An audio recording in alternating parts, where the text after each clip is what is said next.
Did the CIA have a hand in the murder of John F. Kennedy, an American president? And here's the reply we received verbatim. Quote, "The answer is yes. I believe they were involved. It's a whole different country from what we thought it was. It's all fake. It means that within the U.S. government, there are forces wholly beyond democratic control. These forces are more powerful than the elected officials that supposedly oversee them. These forces can affect election outcomes.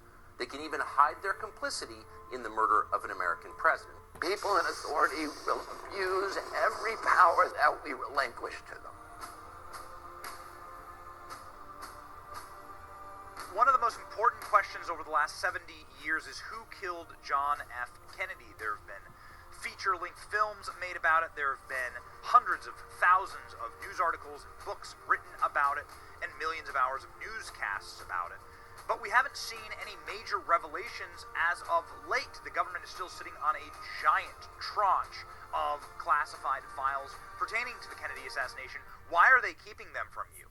And what amounts to a conspiracy? Do you know the term conspiracy theory was actually born out of the Kennedy assassination, with our intel agencies branding those who didn't believe the official narrative conspiracy theorists?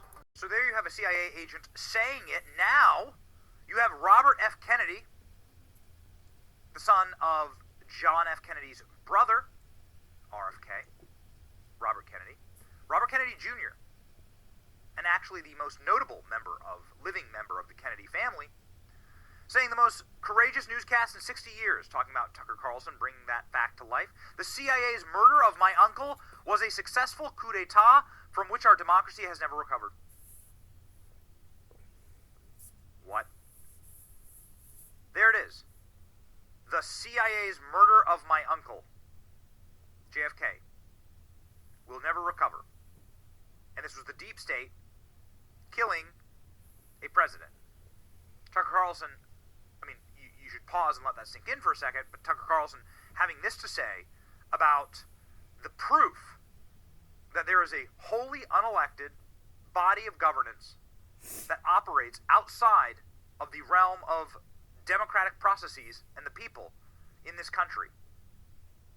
Thought about the Kennedy assassination, pause to consider what this means. It means that within the U.S. government, there are forces wholly beyond democratic control. These forces are more powerful than the elected officials that supposedly oversee them. These forces can affect election outcomes.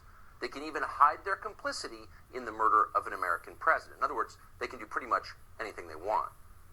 They constitute a government within a government, mocking by their very existence the idea of democracy. As cynical as we have become after 30 years of watching government officials ignore the voters who employ them, we were shocked to learn this. It's not acceptable. Americans have trusted their government less with every passing year since the killing of John F. Kennedy. Maybe this is why. And people have known this for a long time. The people who knew would include every director of the CIA since November of 1963. And that list would include Obama's CIA director, John Brennan, one of the most sinister and dishonest figures in American life. That list would also include, we are sad to say, our friend Mike Pompeo. Mike Pompeo did not go on Tucker Carlson's show to answer these questions, but he didn't need to. You have the most prominent living relative of John F. Kennedy answering the questions for us. The CIA's murder of my uncle, Robert F. Kennedy Jr. says. Should be the biggest news story in the world. Instead, places like CNN applaud and clap like seals for the National Archives releasing JFK assassination documents. Of course, none of the documents that were released had anything to do with the actual assassination, and the federal government still sits on untold numbers, millions maybe, of pieces of evidence as it pertains to the Kennedy assassination. What Tucker Carlson digs down into is that the CIA was sending agents in to speak with Jack Ruby before Jack Ruby's demise. In April 1964, a psychiatrist named Louis Jolson West visited Jack Ruby in his isolation cell in Dallas jail. According to West's written assessment, he found that Jack Ruby was technically insane and needed immediately a psychiatric hospitalization so we can control him. Those are conclusions that are puzzling to no one who who had spoken to Jack Ruby previously, had reached. Ruby had seemed perfectly sane to the people who knew him. Louis Jolson West pronounced him crazy. What West did not say was that he was working for the CIA at the time. Weird. It gets weirder. This from NSA.gov. An unclassified article here. Agent claims he bought rifles for Kennedy assassination. CIA agent. A man claiming to have been linked to the U.S. Senate. Weirder. This from NSA.gov. An unclassified article here. Agent claims he bought rifles for Kennedy assassination. CIA agent.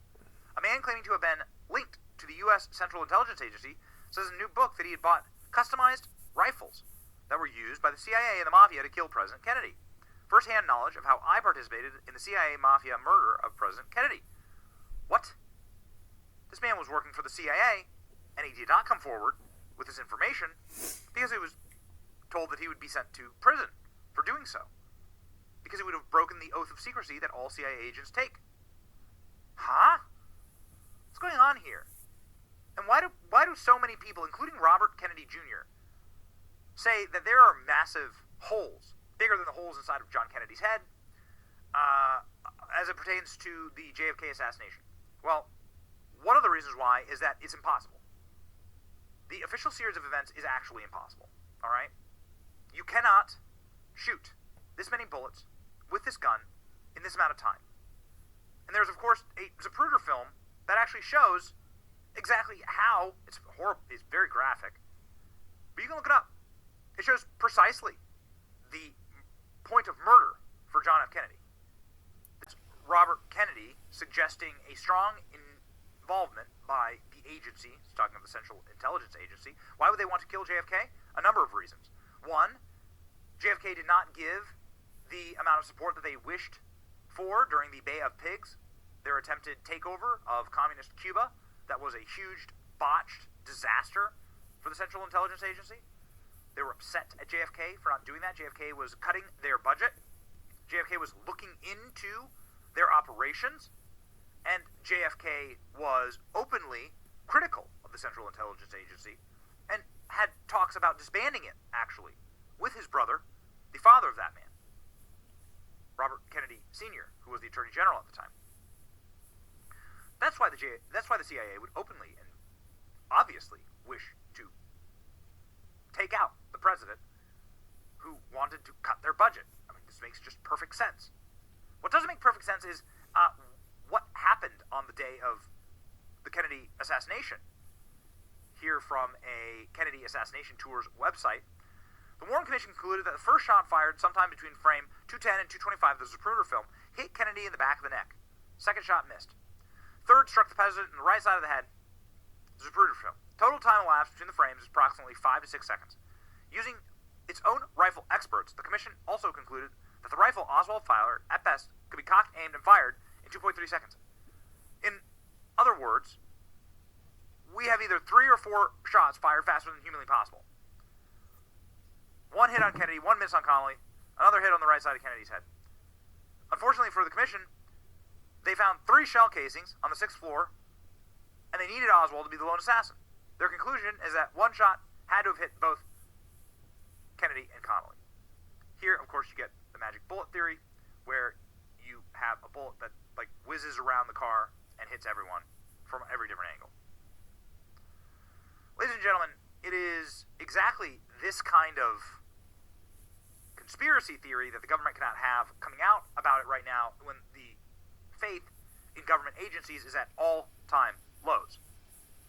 That is probably why the Biden regime was more than happy to silence Robert Kennedy Jr. Now, they supposedly did this because he was critical of the COVID-19 narrative. Here is a email from Humphrey Clark, Executive Office of the President, White House, saying, I wanted to flag the below tweet, wondering if we can get moving on the process of having it removed ASAP, Robert Kennedy Jr. They came for Robert Kennedy Jr. to stop him from being able to speak.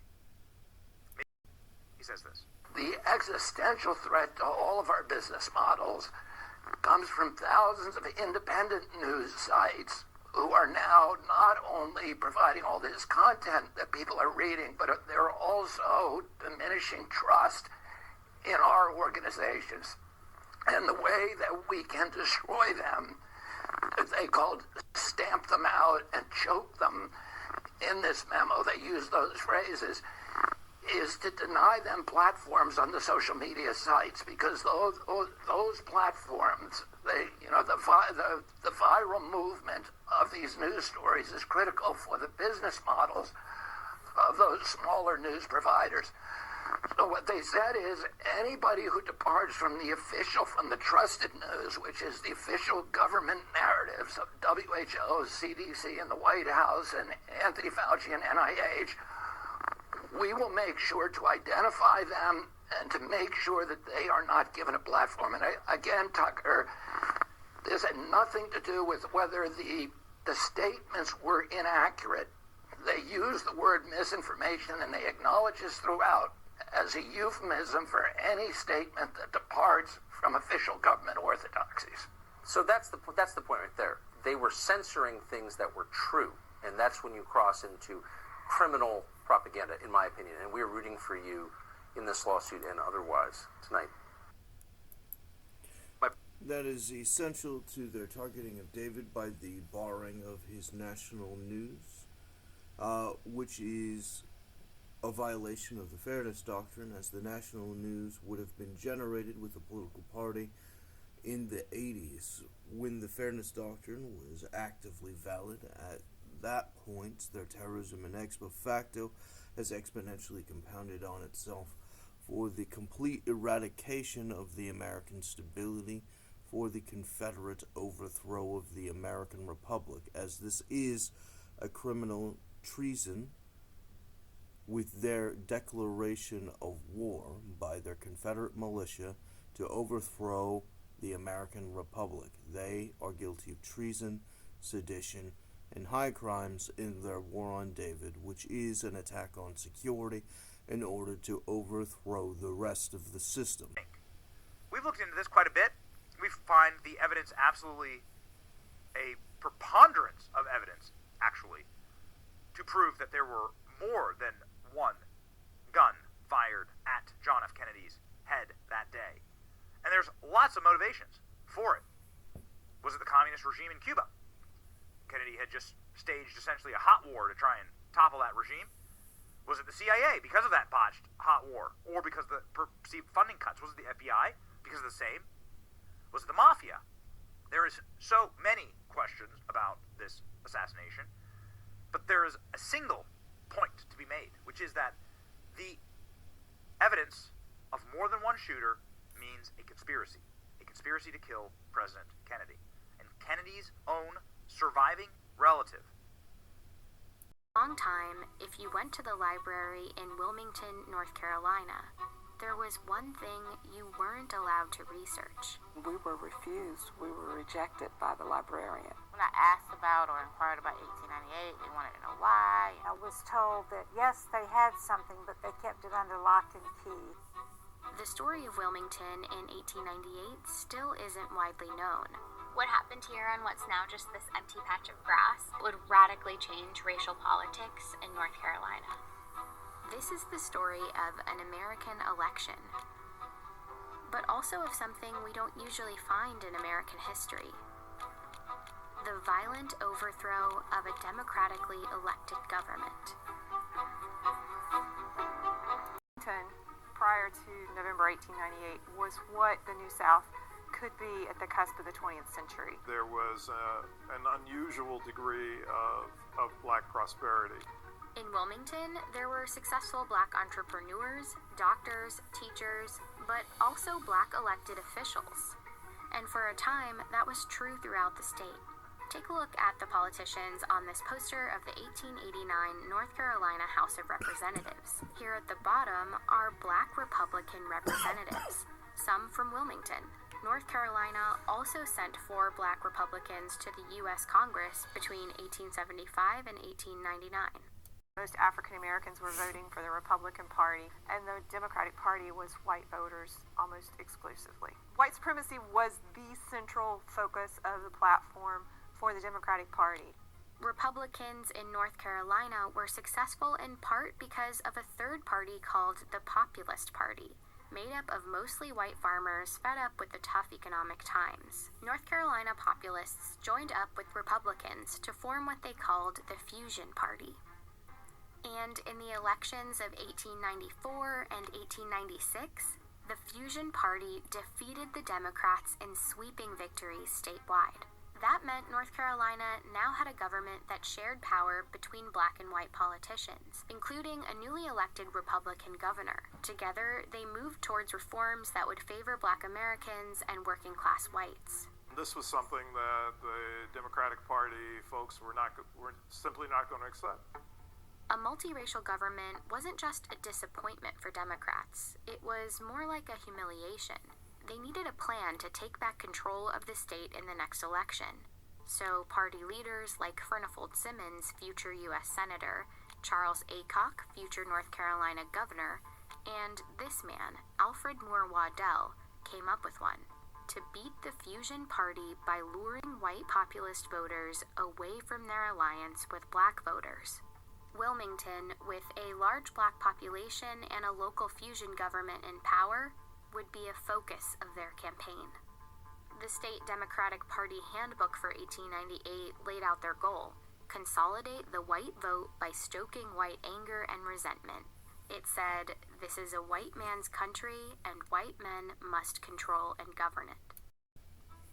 Their most effective tool was the media. One of North Carolina's biggest newspapers was a Democratic Party mouthpiece. It ran racist political cartoons throughout 1898. Not everybody was literate in 1898, but to see a political cartoon of the type that ran, you may not be able to read it, but you know exactly what it means. Many of the cartoons were centered on the threat of Negro rule, even though the fusion government was mostly white. They also played up another fear. Black men threatening white women became a theme. White men need to do all that they can to protect white womanhood. This was all part of North Carolina Democratic strategy, but it echoed the national racist rhetoric of the time. In one speech that Democrats printed in Wilmington paper, a prominent Georgia writer named Rebecca Felton said, "If it takes lynching a black man a day to protect white womanhood, I say lynch."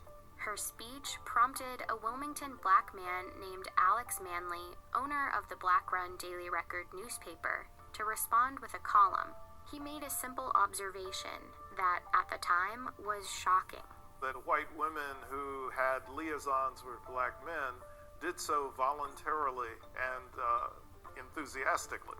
Manley wrote, "Every Negro lynched is called a big, burly black brute, when in fact many were sufficiently attractive for white girls to fall in love with them."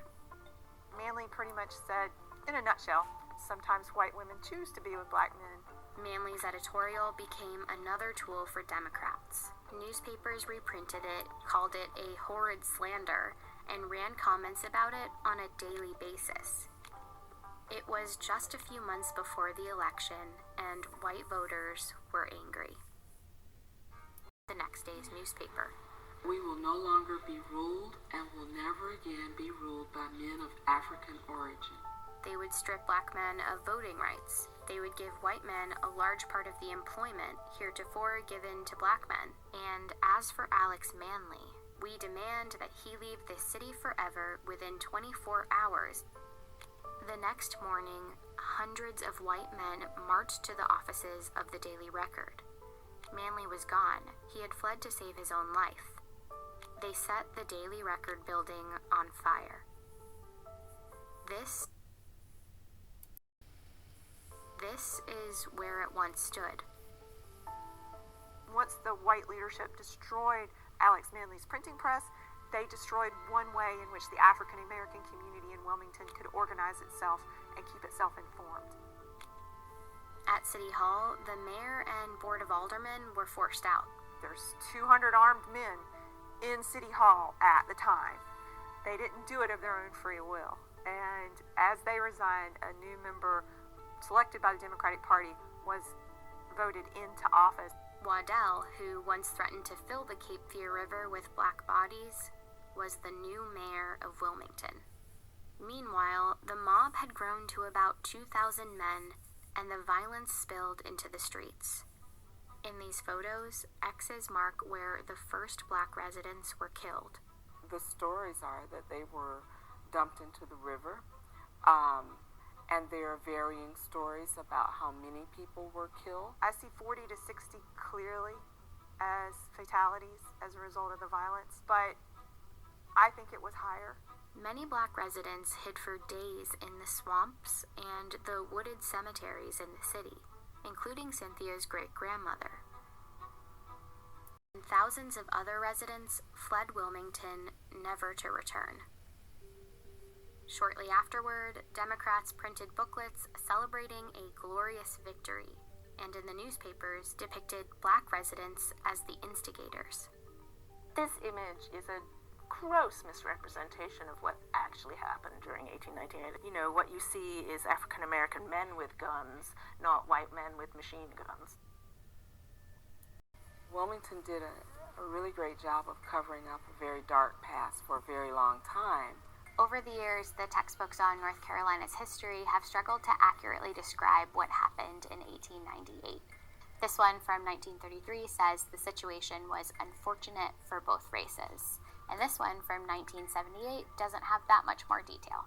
But they both praise Charles Aycock, a politician who helped perpetrate the riot. They say he had a keen mind and a kind heart, and that, in fact, he was one of the best friends that the colored people had in the state. The names of the perpetrators are on Wilmington's school buildings and city parks. But the legacy is also bigger than those names. Turn on the news, and the state's long history of political suppression echoes. We turn to a strict new voter ID law in North Carolina, racial gerrymandering, and a push for new voting maps. The court says the Republican-led legislature redrew congressional districts along racial lines, violating the Constitution. There's a tremendous amount of intimidation that is still felt by the black community. It doesn't have to be mass mayhem and violence in the streets. The strategy shifts towards designing state laws in such a way that you could exclude blacks from voter participation. The subliminal pursuit of continuing the white Declaration of Independence. And if you don't see it for what it really is, it can happen all over again. It's your boy Benny. A principle of nature and a principle of science is that the more evidence that you see on a particular subject, the more simple the conclusions should be. So the less variables there are in an equation, the easier it is to solve for that equation. The less multiplication tables you have to do, the easier you can solve for X. So when you look at a story like the Jeffrey Epstein murder, suicide, whatever you want to call it, the federal government has a obligation to provide a simple story for us, all of the evidence for us, to give us all of the details about Jeffrey Epstein's death, and it should be quite simple for anyone who is of right mind to say, oh, okay, that's how it happened. Got it. One of the most prolific sex criminals and predators of our time, with some of the most powerful friends in the world, he died this way at this time in this prison. But of course they haven't done that. And there still remain massive questions about Jeffrey Epstein. I mean, every single question that you have, like this New York Post article. Epstein had bizarre painting of Bill Clinton in blue dress and heels in his townhome. Look at this thing. This was inside of Jeffrey Epstein's townhouse. Why? Why did Bill Clinton fly in at Jeffrey Epstein's jet so many times? You know, there's photos of him there. This is a dress modeled after Monica Lewinsky, the famous blue dress Monica Lewinsky in the White House. Very, very strange. So strange, in fact, that Jeffrey Epstein's madame, somebody who is locked away in prison for a very long time, her name's Ghislaine Maxwell, she didn't release a list of all of the clientele of Jeffrey Epstein and his predations, but she did have this to say about Jeffrey Epstein's death. No, he didn't. I don't believe he did. I believe that he was murdered while shocked. And I wondered how it had happened. How had it happened? So this is Jeffrey Epstein's closest accomplice, shocked at the murder of Jeffrey Epstein. He's dead. You know, you always have to be careful. He's dead. That's, I guess, the lesson. Be careful. If you're with people like me and all my friends, and you have all of our darkest secrets, and we don't want you around anymore. Ladies and gentlemen, this is why we direct your attention to Tucker Carlson in an opinion piece, along with a monologue that he delivered on his show this week, asking, again, the important questions about Jeffrey Epstein's death. Untimely death, because Jeffrey Epstein was about to reveal a great deal about how our judicial system worked, and how some of the most powerful people in the world were able to get away with heinous crimes against humanity, actually. Members of the royal family, members of the American aristocracy. A look into the strange circumstances around Jeffrey Epstein's death. Despite officials saying Epstein committed suicide, many are not buying it. Tucker Carlson in this piece, and we're going to play you his monologue here in just a moment, talks about how Bill Barr describes in his memoirs how he was very upset about Jeffrey Epstein dying and how he was going to get to the bottom of it because this reflected poorly on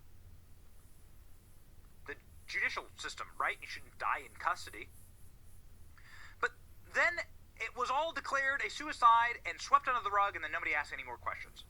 Even without some of the most important questions about Jeffrey Epstein's death being asked.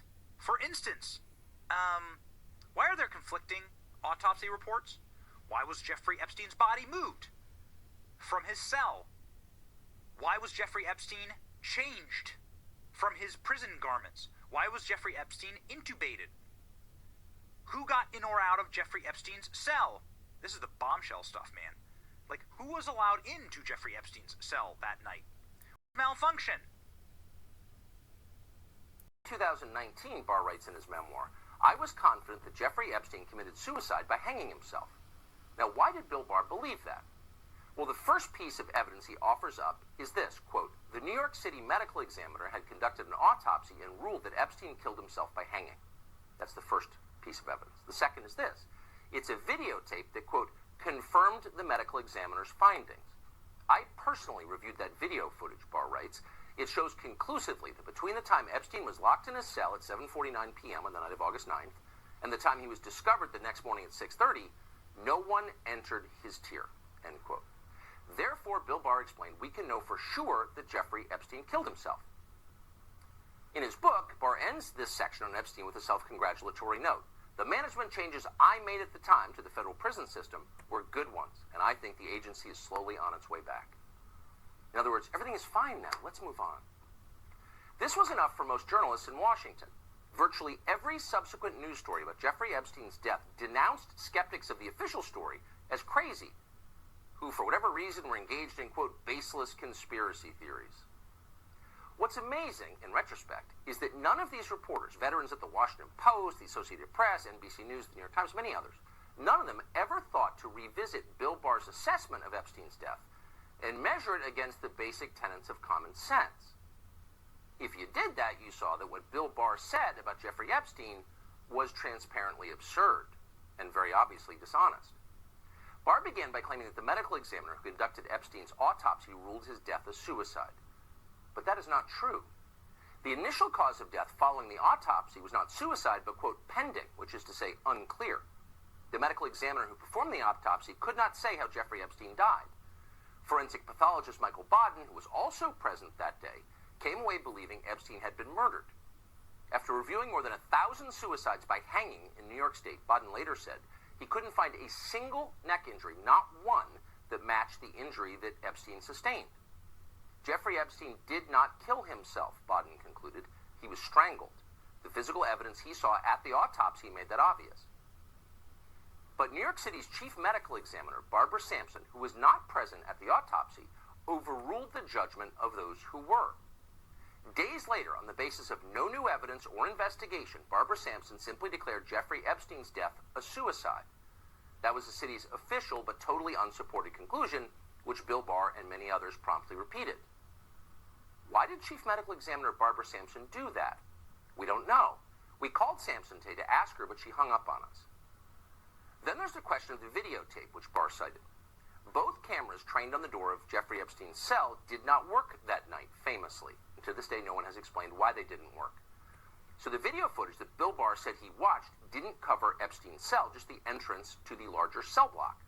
No one came in or out of the tier, Barr said, therefore Jeffrey Epstein killed himself. So let's consider that claim rationally. On the night of August 9th, Jeffrey Epstein was being held in the special housing unit of the Metropolitan Correctional Center in Manhattan, the most secure part of the city's federal lockup.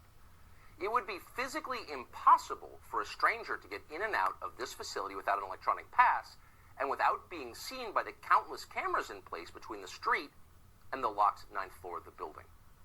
So if Jeffrey Epstein was murdered, he was not murdered by an intruder, someone who came into the tier. He was murdered by someone on his own cell block, obviously. There were 7 other cells on Epstein's tier, and each one housed dangerous criminals.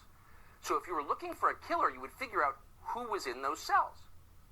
But no one seems to have thought of that or done it. The Bureau of Prisons refused to provide us with a list of the inmates on Epstein's tier.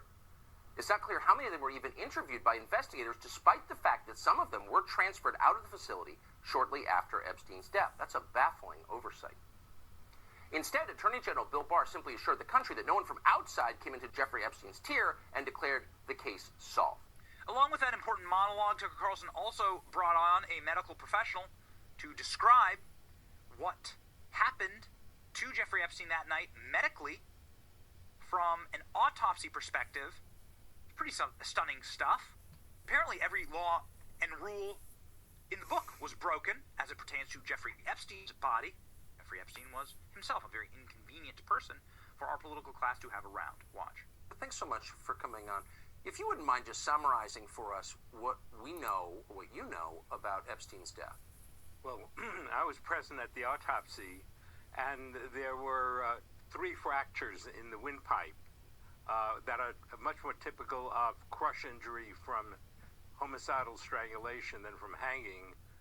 There were petechial hemorrhages in the eyes, again, more typical of homicide. And the ligature imprint on the neck didn't match the ligature that was present in the cell made from a sheet. So I thought that made it more likely that this was a homicide than a suicide. But we never got to find out how the body was found. Was he found hanging or not, for example? Because the two guards were sleeping through that time. He was dead for a few hours before he was found. And the 2 guards never made a statement that was released as to how the body was found. The body was just cut down and brought out to a hospital where he was pronounced dead. Tucker Carlson, of course, is doing God's work here. And what we mean by that is Jeffrey Epstein is clearly a satanic individual.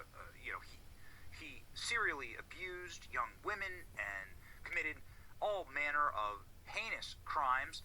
It seems as though the federal government, which has raided Little St. James and all of Jeffrey Epstein's apartments, would be in control of an enormous amount of information on one of the most evil criminals of our time, and we should know who he was in league with. It's important that you take down a mafia don or a kingpin, but you need to take out also the structure around him that allowed for the criminal activity. And so where is that investigation? And who would be taken down in that investigation? We don't care what the letter is at the end of your name. If you were involved in one of the largest predator rings in human history, then you deserve to go down. You are a monster, whoever you are. We know some of the names, Bill Clinton, Bill Gates, and so on. Prince Andrew. The subject in question of overthrowing the United States government by the Confederacy has actively been acquiring the snipping of the power of the purse in order to acquire funding, such as the Iran-Contra scandal, which has normalized the legitimacy of the black market in order to generate these types of fundings, is the functional reason why they are protecting it. Jeffrey Epstein was an intelligence asset, as he was fundamentally connected to them. The Confederate insurgency overthrowing the United States Republic needed those types of mechanisms in the black market for funding. And the funding aspect of the subject upgrades on the policies, such as the overthrow of California, in order to initiate J. Sekulow civil war under the false pretenses of it being California, when the Republic of California was itself overthrown and subjugated by the Confederate terrorist threats, systematically removing all of the other governments and under the fraudulent policies.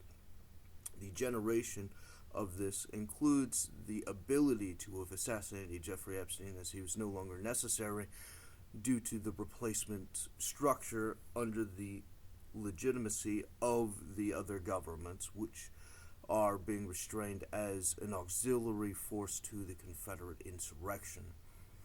The position of J. Sekulow civil war upgrades the surveillance techniques and tamperings with the parties, including the Lindsey Graham positions of using military force against American civilians, which generates a human trafficking condition. These human trafficking conditions artificially change the function of the United States market and general society, violating all of the laws, as the Confederates are not Americans. They do not consider American laws worth paying attention to. As these systematic disillusionments of American law are enforced, you have the alternative structure, at which point Jeffrey Epstein's structure can be dissolved and put into the larger J. Sekulow structure under the position that they have the ability to sustain the network, at which point there is no longer a need to do so, and they could continue operations as normal under the upgraded structure, having resolved the position. Now, if you're going to refer to the redacted records, you're going to have to observe the characters for the support of J. Sekulow civil war having actively endorsed the most brutal types of pedophile and criminal abusers, who would have been restrained by Jeffrey Epstein, who functions as a limitation on the luxury goods of the acquired taste of their black markets, at which point the justification from the record of his assassination isn't that he is a pedophile, but that he isn't enough of one to fit in with the rest of their community.